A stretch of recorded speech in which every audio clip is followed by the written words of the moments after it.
BNP তো বারেবারেই ফাঁদে পা দিচ্ছে। বিএনপি তো প্রয়োজন ছিল যে 3 মাসের মধ্যে ইলেকশনের জন্য ব্যাপক চাপ সৃষ্টি করা। এইখানে যে সাহেব যে পেতে আপনার যে সংবিধান সংস্কারের যে ভাত পেতে যে তাদের সময় নষ্ট করে দিছে, এরা তো বুঝতে পারে নাই। আমরা বলেছি যে আপনারা আলী রিয়াজ সাহেবের খোয়ারে কাঁঠাল পাতা খেতে যাচ্ছেন কেন, এর কোনো ভ্যালু নাই। যেসব যেসব সংস্কারের কথা বলা হচ্ছে, এই সংস্কার তো অ্যামেন্ডমেন্ট দিয়ে করা যায়।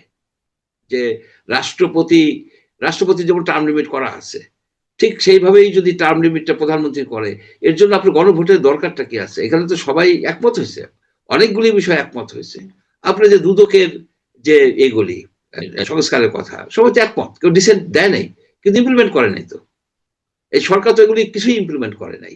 এই সরকার জাতির 1.5টা বছর একেবারে নষ্ট করে দিছে, যেখানে আমরা অনেক দূর এগিয়ে যেতে পারতাম।